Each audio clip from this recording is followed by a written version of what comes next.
Need Blind Admission или прием вслепую – это принцип приема в учебное заведение, при котором решение о приеме студента не зависит от его финансового положения. Что это дает? Отсутствие дискриминации. Вузы не учитывают финансовое положение соискателей при принятии решения о их приеме. Кандидаты оцениваются исключительно по своим академическим достижениям и потенциалу для успеха в учебе. Поддержка разнообразия. Принимая решение о приеме студентов независимо от их финансового статуса, вузы стараются создать более разнообразную и инклюзивную студенческую общину. Такие вузы стремятся предоставить равные возможности образования для всех студентов, независимо от их социального положения. Финансовая поддержка. Вузы, практикующие Need Blind Admission, обязуются предоставить финансовую поддержку нуждающимся студентам. Они осуществляют программы стипендий, займов или работу за учебу, чтобы помочь студентам оплатить обучение и другие расходы. Так кто же эти щедрые университеты США? Конечно, вы ждете от меня список университетов, где применяется метод отбора студентов без наличия средств на учебу и жизнь. То есть вышеупомянутый прием вслепую. Need Blind. Итак, университеты. Гарвард, Йель, Принстон, MIT, Amherst колледж. На этом стоп. Это же самый топ. Мы же туда не поступим, вы мне скажете. Послушайте, формально все государственные вузы США являются Need Blind. Но фактически они ограничены в финансировании. Система приема вслепую на практике работает только в самых престижных и хорошо обеспеченных частных вузах, получающих спонсорскую поддержку и частные пожертвования. Помимо Need Blind Admission есть еще и Need Aware Admission. Если вы хотите услышать об особенностях приема в такие университеты, ставьте лайк, не забудьте подписаться, а я рассказываю. Need Aware Admission – это процесс приема в учебное заведение, при котором, наоборот, учитывается финансовое положение студента. Это означает, что при принятии решения о зачислении университеты могут учитывать финансовую состоятельность студента и принимать решения на основе его возможностей оплатить обучение. Да, ребята, вы не ослышались. В случае Need Aware Admission университеты могут отказать в зачислении студентам, которые не могут позволить себе оплатить обучение, даже если они имеют высокие академические показатели. Так что же, спросите вы меня, это означает, что по факту эти университеты только для богатеньких, за деньги?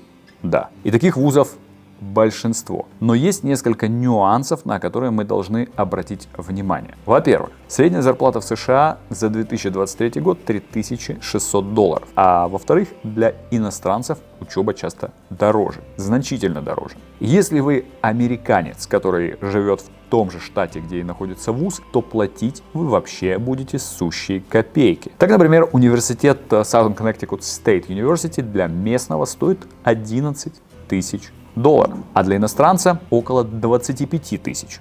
Таким образом, если вы исправный гражданин Коннектикута, где находится университет, и исправно получаете минималочку, то поработав 3 месяца, вам хватит, чтобы оплатить себе учебу на год. И вы наверняка слышали про то, что многие американцы берут страшные кредиты на учебу. По $500 000. Конечно, берут. Но большая часть этих кредитов не такая уж и страшная. Во-первых, если посмотреть на вышеупомянутую ситуацию про Southern Connecticut State University, то не так уж и страшно рядовому американцу взять себе кредит в $50 тысяч и покрыть учебу на 4 года. Многие еще и подрабатывают в это время, а потом за годик-два, будучи дипломированным спецом, возвращают займ. Вернусь к помощи нуждающимся. Из нескольких тысяч американских вузов некоторые университеты действительно предлагают программы финансовой помощи для студентов с низким доходом. Они могут помочь им оплатить обучение и получить высшее образование. Также существуют гранты и стипендии, которые могут помочь студентам покрыть расходы на обучение. Несмотря на то, что Need Aware Admission может вызывать недовольство у студентов, это позволяет университетам поддерживать свою финансовую устойчивость и продолжать предоставлять высококачественное образование. Итак, какие же университеты применяют Need Aware Admission? Назовем их нещедрые университеты. Вообще, Need Aware Admission может быть применен в различных университетах в зависимости от их финансовой политики. Однако обычно это применяется в университетах с высокими стоимостями обучения и ограниченными финансовыми ресурсами. Итак, список. Гарвард, Йель, Принстон, MIT, Браун. Самые внимательные заметили, что университеты те же, что были выше в перечне Need Blind Admission. При этом совершенно противоположная суть зачисления. Почему же так? Рассказываю. Университет может использовать как need blind, так и need aware зачисление в зависимости от конкретных обстоятельств. Обстоятельства.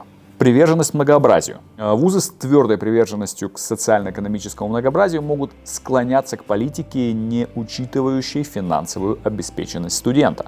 По крайней мере, для части набора, чтобы гарантировать, что финансовые потребности студента не являются препятствием для поступления. Балансирование приоритетов. Некоторые университеты используют комбинацию обеих политик. Они могут не обращать внимания на финансовые возможности студента на протяжении большей части процесса приема. Но позже в цикле приема могут принимать только тех, у кого есть возможность самостоятельно все оплачивать, чтобы гарантировать, что они не перерасходуют свой бюджет финансовой помощи. Внешнее давление. Пожертвования выпускников, общественное мнение, рейтинги также могут повлиять на политику приема. Приведу пример. Финансовая помощь студентам может быть положительным аргументом в пользу университета и привлечь пожертвования. Но для этого требуется существенная финансовая поддержка как от организаций, так и от частных лиц. Политика штата или национальная политика. Государственные университеты могут иметь требования по финансированию студентов, проживающих в конкретном штате, а также совершенно другие требования по отношению к иностранным студентам. Это также приводит к существованию двух систем приема в одном и том же вузе.